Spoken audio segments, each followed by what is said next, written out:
There are many jumping on points to the classic series that modern Doctor Who fans like to go to. For example, many go to An Unearthly Child, or the Daleks, or even Spearhead from Space. But I believe that the Fourth Doctor's second serial, The Ark in Space, is one of the best jumping on points for the classic series, and possibly the entire show itself. This story aired in 4 parts between the 25th of January 1975 until the 15th of February 1975.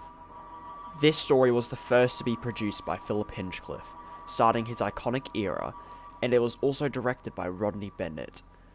Now, the writer of this story is a little bit complicated. So, originally, a writer called Christopher Langley commissioned a story called Space Station. However, his scripts were so called unworkable, so veteran Doctor Who writer John Lucarotti eventually took over the scripts and began to write The Ark in Space. Now, Lucarotti previously wrote pure historical stories, being Marco Polo, the Aztecs, and the Massacre, and it has been quite a while since he wrote any Doctor Who media. And he also lived on a boat in the Mediterranean, which caused a communication barrier for rewrites to occur, leading to script editor Robert Holmes to extensively rewrite the serial, to where he got credited for it. Anyways, before we start the review, the intro for episode 1 is slightly different. So for only episode 1 of the story, and this story alone, the opening credits have this filter over it, making it look brown and not blue for some reason. Anyways, we start off with the main setting of the story, the Ark in Space itself, or the Nerva Beacon, which is also a regular setting for this whole season. In episode 2, we learned that the human race fled to it when they thought the Earth would be destroyed by solar flares, so they put themselves in cryogenic sleep for 5,000 years until they woke up. Anyways, back to episode 1, we see a POV shot of the alien of the story, lurking at someone in the pod, and eventually attacking them. So, we then see the TARDIS team, and we find out that this is set right after Robot, and this starts a pattern of the season, that every story leads to another. Now, this is something that happened in seasons 1 and 2, with William Hartnell, but this leads to any potential spin-off material to only happen after the season has concluded. But staying back on track, we see the Doctor, Sarah Jane and Harry explore the Nerva Beacon. Now personally, episode 1 is my favourite part of the serial, as it is just our main regulars exploring the massive sets, as they try not to get killed. We get to see the Doctor play with his yo-yo for the first time, and some great character interactions early on.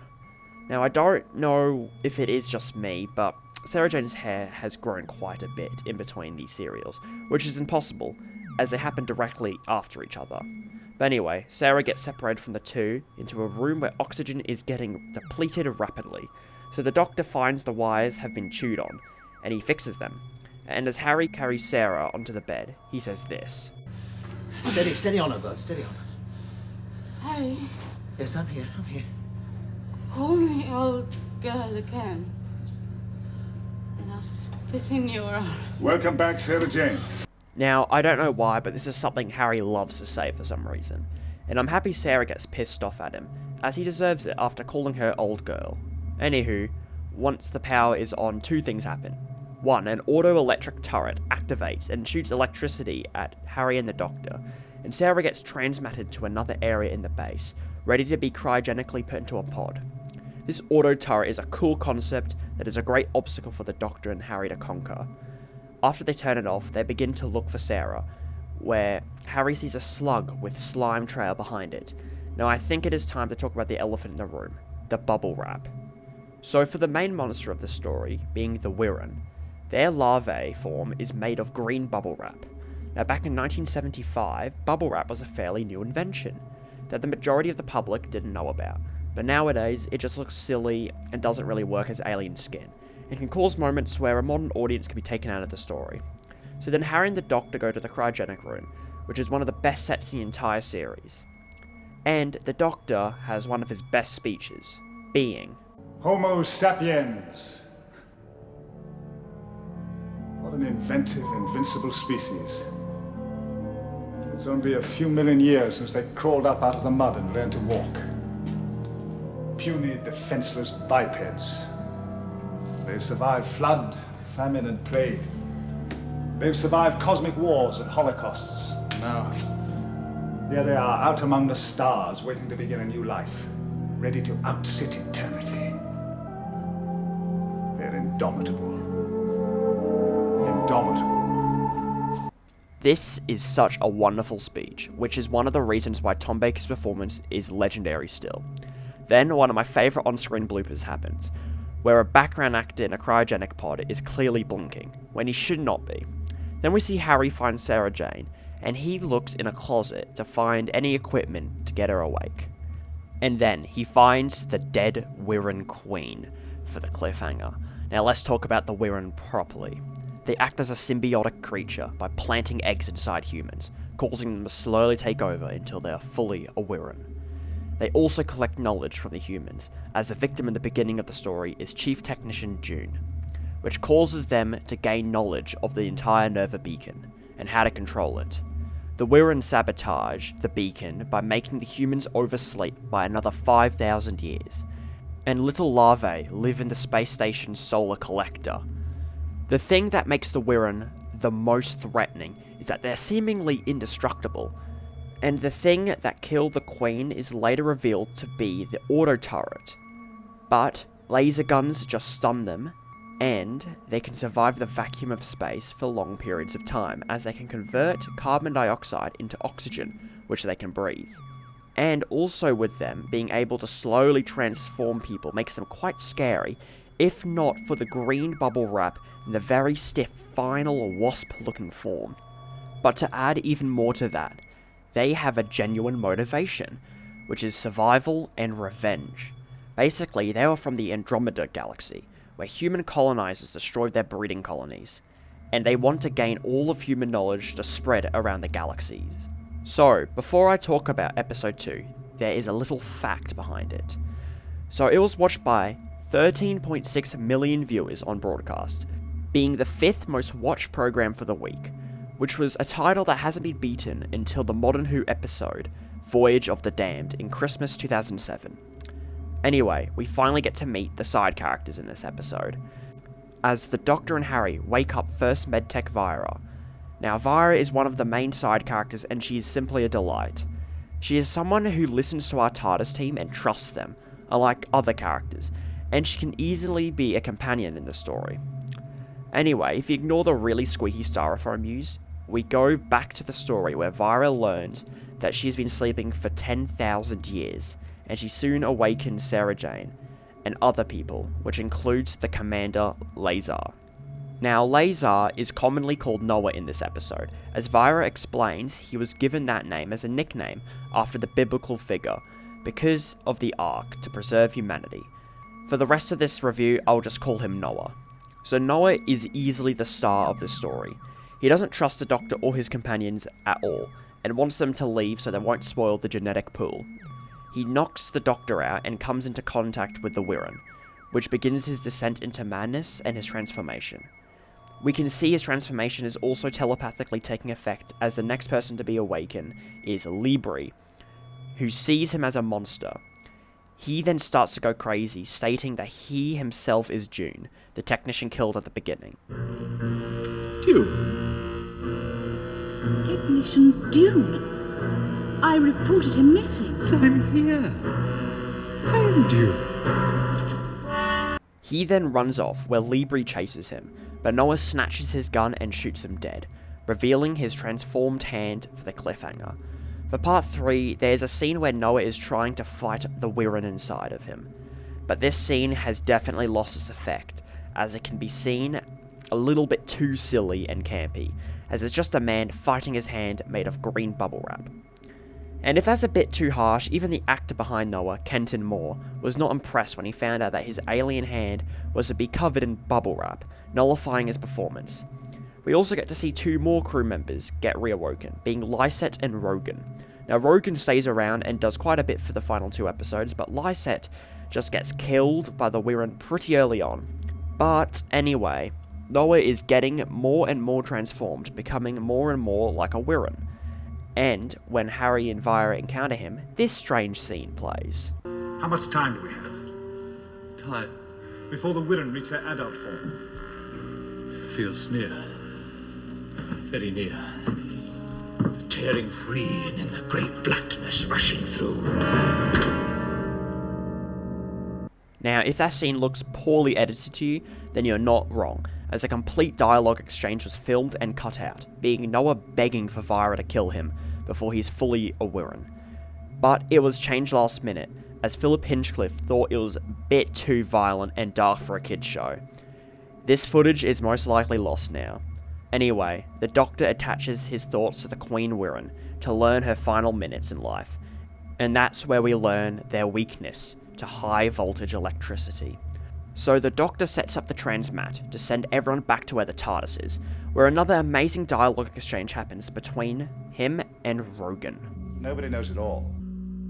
Perhaps he's forgotten that these transmats are reversible. Oh, that's clever. Isn't it? And as you appreciate it, Rogan, you can go first. I'll give you a hand. After sending Harry and Rogan across, the transmat gets turned off by a power outage from the solar stacks, which Noah, now fully a Wirren, is controlling for the Part 3 cliffhanger. The characters all get temporarily spared by Noah, who orders them to leave the Ark after talking about the Wirren's backstory. Everyone meets up again, where Sarah Jane comes up with a plan to create an electrical field around the resting humans in cryostasis, like an electric fence, by using the power from the transport ship that Noah offers them to leave in.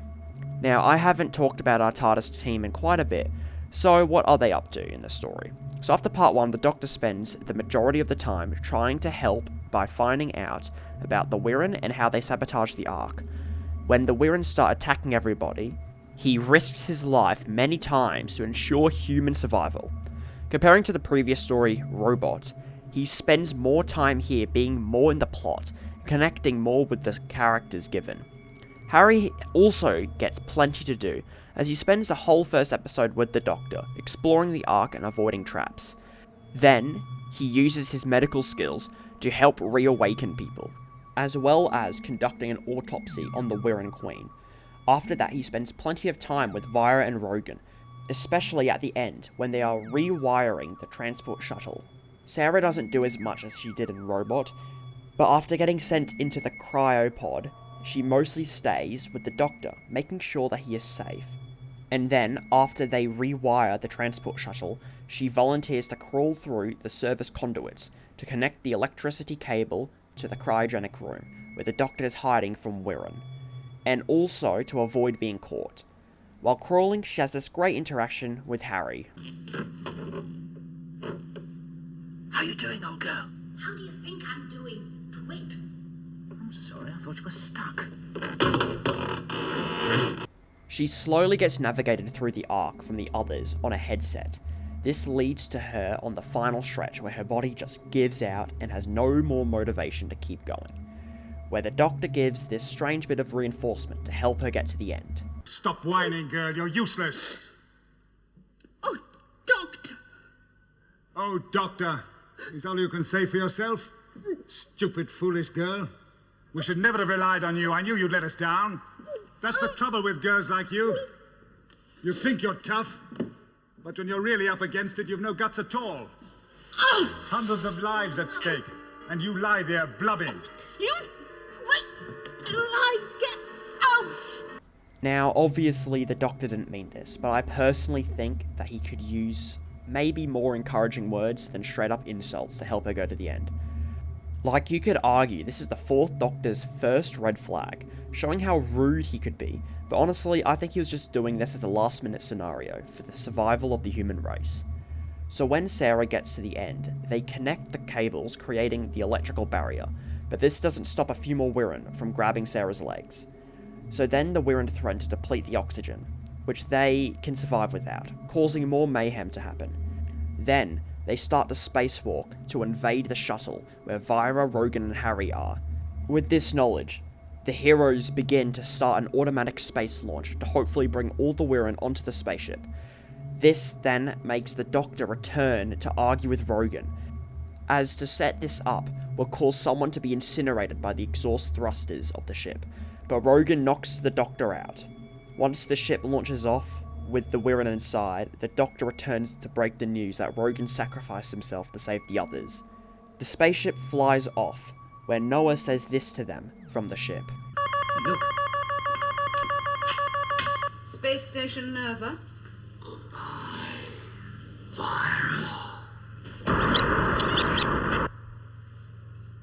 It is revealed that Noah led the swarm to the ship, with the last bit of humanity inside of him.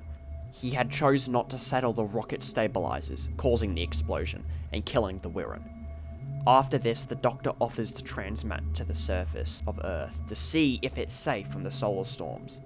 This leads to Sarah getting changed extremely quickly and bringing back from the TARDIS the Doctor's long brown coat.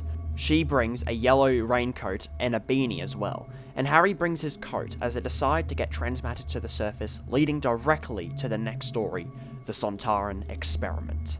So, there isn't that much left to say anymore about this story, because I absolutely love it. From the amazing atmospheric sets, to the cheesy bubble wrap of the Wirren, to the great side characters, to our TARDIS team, the Ark in Space just works in every level. Surprisingly, I actually want more out of this story, because as much as I love episode 1, I can admit, it just doesn't add that much to the overall story. And it is only there to add world building and also create a sense of atmosphere and tension for the remaining parts, as the story doesn't really start until episode 2, and we don't get to see the full Wirren until episode 3's cliffhanger. But adding more is most likely will kill the pacing, which is why I believe it is perfect, as we get so much in 3 episodes. To compare to another story that has a structure like this, we can look at the very first serial of the show, An Unearthly Child, because episode 1 is pretty much flawless, but once the caveman plotline starts in episode 2, it falls to shreds and gets boring, ruining the rest of the story. But the Ark in Space starts with a really cool episode 1, then it leads to a fun Base Under Siege storyline. To go back to the beginning, with the idea of jumping on points for the classic series, I firmly believe that this story is one of, if not the best for fans of the modern show, as they get to see the most iconic Doctor in his peak, with his amazing TARDIS team in a really cool setting in an amazing story. That's why I give the Ark in Space a 9 out of 10. Thanks for watching.